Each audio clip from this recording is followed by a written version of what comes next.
എല്ലാവർക്കും നമസ്കാരം. മൈസ്റ്റാറ്റിലേക്ക് സ്വാഗതം. പൂരാടം നക്ഷത്രക്കാർക്ക് ഈ വരുന്ന മെയ് 2025 എങ്ങനെയാണ് നമുക്ക് നോക്കാം. അതിലേക്ക് കടക്കുന്നതിന് മുമ്പ് പ്രൈവറ്റ് കൺസൾട്ടേഷൻ താല്പര്യമുണ്ടെങ്കിൽ ഡീറ്റെയിൽസ് ആയ ഡിസ്ക്രിപ്ഷനിലുണ്ട്, നോക്കാവുന്നതാണ്. നമുക്ക് റീഡിങ്സിലേക്ക് കടക്കാം. പൂരാടം നക്ഷത്രക്കാർക്ക് ഈ വരുന്ന മെയ് 2025 എങ്ങനെയാണ് നോക്കാം.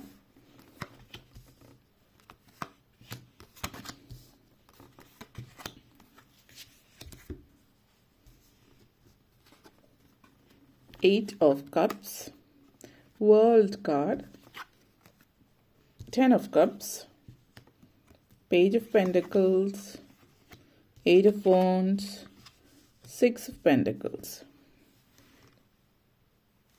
ആദ്യം തന്നെ 8 of Cups and 8 of Wands energy connections ആണ്. ഇത് സൂചിപ്പിക്കുന്നത് നിങ്ങളുടെ കർമ്മയാണ്. ചെയ്ത കർമ്മത്തിനുള്ള ഫലം ലഭിക്കുന്ന സമയമാണ്. നല്ല ഫലങ്ങൾ, നല്ല കർമ്മഫലം ലഭിക്കുന്ന സമയമാണ് എന്നുള്ളതാണ് സൂചിപ്പിക്കുന്നത്. ഫാസ്റ്റ് ആയിട്ടുള്ള ഗ്രോത്താണ് സൂചിപ്പിക്കുന്നത്. കാര്യങ്ങളൊക്കെ പെട്ടെന്ന് നടക്കുന്ന ഒരു മാസമായിരിക്കും ഈ ഒരു മാസം നിങ്ങളെ സംബന്ധിച്ചിടത്തോളം, നിങ്ങളുടെ പ്രൊഫഷണൽ ലൈഫിലും പേഴ്സണൽ ലൈഫിലും. ഇവിടെ പറയാനുള്ളത് ഡിവോഴ്സ് കാര്യങ്ങളൊക്കെ ശ്രമിച്ചിരുന്നവർക്ക് പെട്ടെന്ന് തന്നെ കാര്യങ്ങളൊക്കെ റെഡിയായി ലഭിക്കുന്നു. ഡിവോഴ്സ് കാര്യങ്ങൾ ജീവിതത്തിൽ, അതായത് ജീവിതത്തിൽ നിങ്ങൾ ഇത് ചില കാര്യങ്ങൾ വിട്ട് പോകുന്ന സിറ്റുവേഷൻ കാണിക്കുന്നത്. വിട്ടുപോകുന്നത് നിങ്ങൾക്ക് പോസിറ്റീവായിട്ടാണ് കാണിക്കുന്നത്. ഇപ്പോൾ ഡിവോഴ്സ് എന്ന് പറയുമ്പോൾ പല ആളുകളത് നെഗറ്റീവ് ഇതിലാണ്. ഒരുമിച്ച് ചേരാൻ പറ്റാത്ത ദുർഘടമായിട്ടുള്ളൊരു അന്തരീക്ഷത്തിൽ ജീവിക്കുമ്പോൾ അതിൽ നിന്ന് വിട്ടുപോകുന്നത് നിങ്ങൾ നല്ലൊരു ജീവിതത്തിലേക്കാണ്. കാരണം അപ്പോൾ പിന്നെ നിങ്ങൾ അതിൽ നിന്ന് വിട്ടുപോകുമ്പോൾ നിങ്ങൾ സ്വന്തമായിട്ട് നിങ്ങളുടേതായിട്ടുള്ള ജീവിതം, നിങ്ങളുടെ ആഗ്രഹങ്ങൾക്ക് മറ്റുള്ളവരുടെ ഉപദ്രവമില്ലാതെ, ചിലപ്പോൾ ശാരീരികവും മാനസികവുമായിട്ടുള്ള പീഡനത്തിൽ നിന്ന് പുറത്ത് കടക്കുന്ന ഒരു സാഹചര്യം ലെറ്റ് ഗോ ചെയ്യുന്ന ഒരു മാസമാണ്. അതുപോലെ തന്നെ ജോലിയിലും, കാരണം ജോലിയിലും ഇപ്പോൾ ടോക്സിക് ആയിട്ടുള്ളൊരു വർക്കിംഗ് എൻവയോൺമെൻറ്റിലാണ് നിങ്ങൾ ജീവിക്കുക. അങ്ങനെയുള്ളൊരു ജോലിയിൽ നിന്ന് നിങ്ങൾ പുറത്ത് കടക്കുന്ന ഒരു സിറ്റുവേഷൻ ആവാം. അപ്പോൾ ഈ ഒരു മാസം, ഇതിനു മുമ്പ് നിങ്ങൾ ജോലിക്ക് ഓൾറെഡി അപ്ലൈ ചെയ്തിട്ടുണ്ടവരാണെങ്കിൽ ഈ ഒരു മാസം നിങ്ങൾക്ക് ജോലി ലഭിക്കുന്നുണ്ട്. ഇൻ്റർവ്യൂ കഴിഞ്ഞ് വെയിറ്റ് ചെയ്യുന്നു, വിളിയൊന്നും വന്നിട്ടില്ല എങ്കിൽ ഈ ഒരു മാസത്തിൽ വിളി വരുന്നുണ്ട്. നിങ്ങൾക്ക് ജോലി ലഭിച്ചു എന്നുള്ളൊരു സന്തോഷ വാർത്ത നിങ്ങൾക്ക് ലഭിക്കുന്നുണ്ട്. അപ്പോൾ ഒരു ലെറ്റ് ഗോ നിങ്ങളുടെ ജീവിതത്തിൽ ഇനി ആവശ്യമില്ലാത്ത കാര്യങ്ങൾ, ഇനി നിങ്ങൾക്ക് ആവശ്യമില്ല എന്നുള്ള കാര്യങ്ങൾ നിങ്ങളുടെ ജീവിതത്തിൽ നിന്ന് അകലെയാണ്. അതിനിപ്പോൾ ജോലിയാണെങ്കിലും ചില ബന്ധങ്ങളാണെങ്കിലും സാഹചര്യങ്ങളാണെങ്കിലും ഒക്കെ നിങ്ങളത് റിലീസ് ചെയ്യാണ് നിങ്ങളുടെ ജീവിതത്തിൽ നിന്ന്. ഇനി അത് അനിവാര്യമില്ല എന്നുള്ളത് സൂചിപ്പിക്കുന്നുണ്ട്. ചില ആളുകളെ സംബന്ധിച്ചിടത്തോളം റിലീസിങ് റിച്വൽ ആയിരിക്കാം. അത് എന്ന് പറഞ്ഞാൽ നമ്മൾ പലരും ഇപ്പോൾ ബലിയിടുന്നത്, അതായത് നിങ്ങളുടെ മരിച്ചുപോയിട്ടുള്ള ആളുകളും അവർ ഈ ഒരു ഫിസിക്കൽ, ഈ ഭൗതികമായിട്ടുള്ള ലോകത്തിൽ നിന്ന് വിട പറയുകയാണ്. അവർ പൂർണ്ണമായിട്ടും ഈ ലോകത്തിൽ നിന്ന് അകലുന്നു. അവരുടെ ആത്മാവ്, അവരുടെ ആത്മാവിൻ്റെ തൃപ്തിക്ക് വേണ്ടിയിട്ട് ബലി കർമ്മങ്ങൾ ചെയ്യുക. പൂർണ്ണമായിട്ടും അവർ ഈ ലോകത്തിൽ നിന്ന് മറ്റു ലോകത്തിലേക്ക് പറഞ്ഞു വിടുന്നതിൻ്റെ ഭാഗമായിട്ട് ബലികർമ്മങ്ങൾ ചെയ്യുന്നതാവാം. അങ്ങനത്തെ ഒരു റിലീസിങ് റിച്വൽ ചെയ്യുന്നതാവാം. അത് നിങ്ങളുടെ മതപരമായിട്ട് ബന്ധപ്പെടുത്തിയിട്ട് ചെയ്യുന്ന ഒരു സാഹചര്യം ചില ആളുകൾ സൂചിപ്പിക്കുന്നുണ്ട്.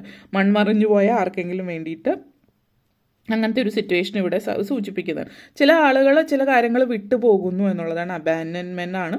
അത് ഒരു നല്ലൊരു പോസിറ്റീവ് രീതിയിലാണ്. കാരണം ഇവിടെ നിങ്ങൾ ചിലപ്പോൾ ഒരു രാജ്യത്ത് ജീവിക്കുന്നുണ്ടാവും, ഏതെങ്കിലും വിദേശ രാജ്യത്തായിരിക്കാം. അപ്പോൾ അവിടെ നിന്ന് നിങ്ങൾ മറ്റൊരിടത്തേക്ക് ഉള്ളൊരു ചേക്കേറി പാർക്കൽ, അല്ലെങ്കിൽ ഇപ്പോൾ നാട്ടിൽ നിന്ന് വിദേശ രാജ്യത്തേക്ക് ചേക്കേറി പാർക്കുന്നതിൻ്റെ ഒരു സാഹചര്യമാകും. ഒന്ന് വിട്ടിട്ട് മറ്റൊന്നിലേക്ക്, ഇനി നിങ്ങൾക്ക് ആവശ്യമില്ലാത്തതിനാൽ മറ്റൊന്നിലേക്ക് പോകുന്നു. അതേപോലെ തന്നെ വളരെ ഫാസ്റ്റായിട്ടുള്ള കാര്യങ്ങളും തീരുമാനങ്ങളും ഒക്കെ ഉണ്ടാകുന്ന സമയമാണ്. സ്പ്ലിറ്റ് സെക്കൻഡിൽ തീരുമാനങ്ങൾ എടുക്കുന്ന സമയം. നിങ്ങൾ വളരെ പെട്ടെന്ന് പല തീരുമാനങ്ങളും എടുക്കുന്നു. ഗുഡ് ന്യൂസ് ലഭിക്കുന്നുണ്ട്. തീരെ പ്രതീക്ഷിക്കാത്ത സാഹചര്യത്തിൽ നല്ല നല്ല ഗുഡ് ന്യൂസുകളൊക്കെ നിങ്ങൾക്ക് കേൾക്കാൻ അറിയാൻ പറ്റുന്നതിൻ്റെ ഒരു തൃപ്തി ഒരു മാസമുണ്ട്. അതേപോലെ world card and page of pentacles എനർജിയാണ്. അപ്പോൾ ഈ പറഞ്ഞ പോലെ ലെറ്റ് ഗോ ചെയ്യുന്നു എന്ന് പറയുമ്പോൾ തന്നെ പല കാര്യങ്ങളുടെയും പര്യവസാനമാണ്, കംപ്ലീഷൻ ഫേസാണ്. ഇപ്പോൾ ജോലി സംബന്ധമായിട്ട് പറയുകയാണെങ്കിൽ, ഇപ്പോൾ നിങ്ങളുടെ എന്തെങ്കിലും ലാർജ് പ്രോജക്റ്റ് നിങ്ങളുടെ ഉണ്ടായിരുന്നെങ്കിൽ ആ പ്രോജക്റ്റൊക്കെ തീരുകയാണ്. വലിയ പ്രോജക്റ്റ് കാര്യങ്ങളൊക്കെ പൂർത്തിയാകുന്നതിൻ്റെ ഭാഗമായിട്ടുള്ള ആഘോഷവും സന്തോഷവും ഒക്കെ ഉണ്ടാവാം. നിങ്ങളുടെ വർക്ക് ഓഫീസിലാണെങ്കിൽ, നിങ്ങളുടെ ബിസിനസ് കാര്യങ്ങളിലും ഒക്കെ ഒരു കാര്യം കംപ്ലീറ്റ് ചെയ്തതിൻ്റെ ഒരു തൃപ്തി നിങ്ങളെ സംബന്ധിച്ചിടത്തോളം സൂചിപ്പിക്കുന്നുണ്ട്. ഹാപ്പി എൻഡിങ്സും കാര്യങ്ങളൊക്കെയാണ് പലരെ സംബന്ധിച്ച് സൂചിപ്പിക്കുന്നത്. യാത്രകൾ നിങ്ങളെ സംബന്ധിച്ചിടത്തോളം നിങ്ങളുടെ ലൈഫിൽ യാത്രകൾ സൂചിപ്പിക്കുന്നുണ്ട്. ഒരു ന്യൂ ലെവൽ ഓഫ് കോൺഷ്യസ്നെസ് നിങ്ങളുടെ ജീവിതത്തിൽ കാണിക്കുന്നു. ലിറ്ററലി നിങ്ങൾ ട്രാവൽ ചെയ്യുന്നതാവാം ചില ആളുകളെ സംബന്ധിച്ചിടത്തോളം. യാത്രകൾ മറ്റൊരു ദേശത്തേക്ക് വിദേശവാസം സൂചിപ്പിക്കുന്നുണ്ട്. അത് ചിലപ്പോൾ അവിടേക്ക് സെറ്റിൽ ആവുന്നതുമായിട്ട് ബന്ധപ്പെടുത്തിയിട്ടാവും ചില ആളുകൾക്ക്. അത് മറ്റു ചിലരെ സംബന്ധിച്ചിടത്തോളം യാത്രയാകാം, ഒരു വിനോദസഞ്ചാരത്തിന് വേണ്ടിയിട്ടുള്ള യാത്രയോ അതുപോലുള്ള യാത്രകളും മറ്റുമൊക്കെ ആവാം. ആ ഒരു എനർജിയാണ് നിങ്ങളെ സംബന്ധിച്ചിടത്തോളം സൂചിപ്പിക്കുന്നത്. ഒരു ഹാപ്പി എൻഡിങ് ഇവിടെ കാണിക്കുന്നുണ്ട് പലരെയും സംബന്ധിച്ചിടത്തോളം. കരിയറുമായിട്ട് ബന്ധപ്പെടുത്തിയിട്ട് സാമ്പത്തികമായിട്ടും ബന്ധപ്പെടുത്തിയിട്ട് പറയുകയാണെങ്കിൽ, സാമ്പത്തികമായിട്ട് പ്രത്യേകിച്ച് പറയുകയാണെങ്കിൽ സാമ്പത്തിക കാര്യങ്ങളിൽ കുറച്ചുകൂടി അടുക്കും ചിട്ടയും കാര്യങ്ങളും ഒക്കെ ഉണ്ടാകുന്നുണ്ട്. പുതിയ പുതിയ ഓപ്പർച്യൂണിറ്റി, സാമ്പത്തികമായിട്ട് മുന്നേറാൻ പുതിയ പുതിയ അവസരങ്ങൾ വരുന്നുണ്ട്. ഗുഡ് ന്യൂസ് വരുന്നുണ്ട്. സാമ്പത്തികമായിട്ട് ഫിനാൻഷ്യൽ ഓപ്പർച്യൂണിറ്റീസ് നിങ്ങൾക്ക് വരുന്നുണ്ട്. പുതിയ കരിയർ പാത്ത് നിങ്ങളെ സംബന്ധിച്ചിടത്തോളം വരുന്നുണ്ട്. ന്യൂ കണക്ഷൻസ് വരുന്നുണ്ട്. അതേപോലെ തന്നെ നിങ്ങളെ സംബന്ധിച്ചിടത്തോളം ലൈഫിൽ ഒരു എന്താ പറയുക, പലതരത്തിലുള്ള അപ്ഡേറ്റ്സ് ജീവിതത്തിലുണ്ടാകും. മുന്നേറ്റം എല്ലാ മേഖലയിലും ഉണ്ട്. പിന്നെ റിട്ടയർമെൻറ്റ് ഫേസിൽ ഇപ്പോൾ ഒരു എൻഡിങ് ഫേസാണ്. ഇപ്പോൾ നിങ്ങൾ ജോലി ചെയ്യുന്ന ഒരാളാണെങ്കിൽ റിട്ടയർ ആയെന്ന് പറഞ്ഞാൽ ആ ജോലി തീർന്നു. അപ്പോൾ റിട്ടയർമെൻറ്റ് എന്ന് പറയുന്ന ഒരു എൻഡിങ് അല്ല എന്നുള്ളതാണ്.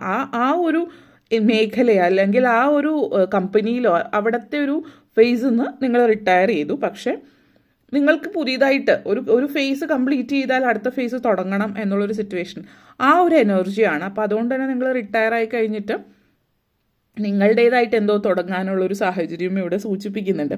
നിങ്ങളുടെ ഉള്ളിൽ അപ്പോൾ ചില ആളുകൾ നിങ്ങൾ ഒത്തിരി നാളായിട്ട് ആഗ്രഹിച്ച ചില കാര്യങ്ങളൊക്കെ ഉണ്ടാവും. അപ്പോൾ ഈ ജോലി കംപ്ലീറ്റ് ചെയ്യുമ്പോൾ നിങ്ങൾ ആ നാളുകളായിട്ട് ആഗ്രഹിച്ചിരുന്ന പല കാര്യങ്ങളും സഫലമാക്കുന്ന ഒരു എനർജിയാണ് ഇവിടെ സൂചിപ്പിക്കുന്നത്. ഓക്കെ, അതേപോലെ തന്നെ world card and 6 of pentacles എനർജിയാണ്.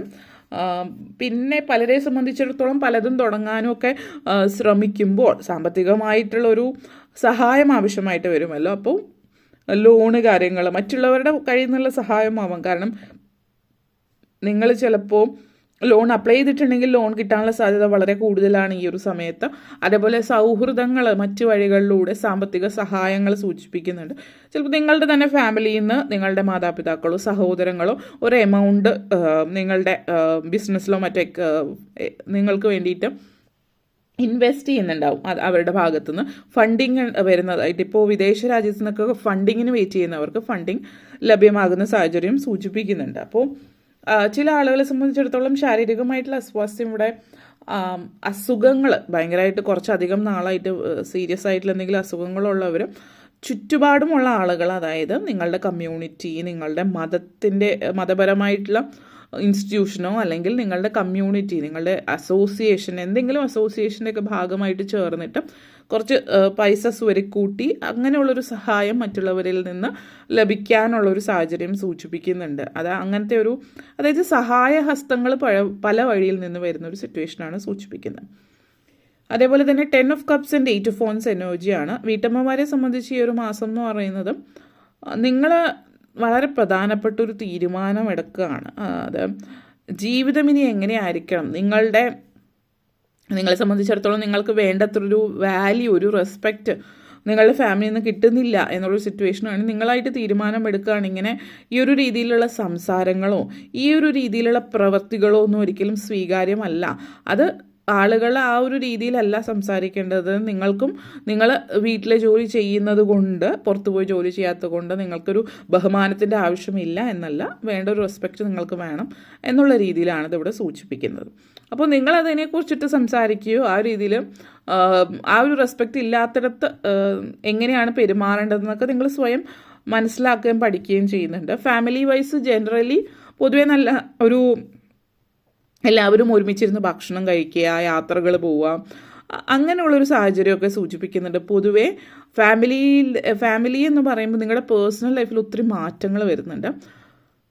അപ്പോൾ കുടുംബം ഒരുമിച്ച് ചേർന്നിട്ട് കുടുംബത്തിൻ്റെ അകത്തുള്ള ചെറിയ ചെറിയ പ്രശ്നങ്ങൾ, കൂടുമ്പോൾ ഇമ്പമുള്ളതാകണം കുടുംബം എന്നുള്ളത് എല്ലാവരും, കുടുംബത്തിലുള്ള മറ്റ് അംഗങ്ങൾ കൂടി മനസ്സിലാക്കുകയാണ്. എങ്ങനെയാണ് അങ്ങോട്ടേക്കും ഇങ്ങോട്ടേക്കുമുള്ള നിങ്ങളുടെ സംസാരവും രീതിയും പെരുമാറ്റവും, തീരെ ബഹുമാനമില്ലാതെയുള്ള സംസാരങ്ങളും കാര്യങ്ങളും അതൊക്കെ ഒഴിവാക്കുക, അങ്ങനെയുള്ള ചർച്ചകളും കാര്യങ്ങളൊക്കെ നടക്കുന്നു എന്നുള്ളത് കൂടി ഇവിടെ സൂചിപ്പിക്കുന്നുണ്ട്. ചില ആളുകളുടെ പ്രഗ്നൻസി സിറ്റുവേഷൻ കൂടി കാണിക്കുന്നുണ്ട്. അപ്പോൾ ഒരു കുട്ടി നിങ്ങളുടെ ജീവിതത്തിലേക്ക് പ്രഗ്നൻസി സിറ്റുവേഷൻ കാണിക്കുന്നു എന്നുള്ളത്. അപ്പോൾ ഇത്രയും കാര്യങ്ങളാണ് പറയാനുണ്ടായിരുന്നത്. നിങ്ങൾക്ക് ഈ വീഡിയോ ഇഷ്ടപ്പെട്ടുവെങ്കിൽ ലൈക്ക് ചെയ്യാനും ഷെയർ ചെയ്യാനും കമൻറ്റ് ചെയ്യാനും സബ്സ്ക്രൈബ് ചെയ്യാനും മറക്കരുത്. അതുപോലെ താഴെ ബെല്ലൈക്കൺ കൂടി ക്ലിക്ക് ചെയ്യുക, എങ്കിൽ മാത്രമേ മുന്നോട്ടേക്കുള്ള വീഡിയോസ് നിങ്ങൾക്ക് ലഭിക്കുകയുള്ളൂ. എല്ലാവർക്കും നന്ദി, നമസ്കാരം.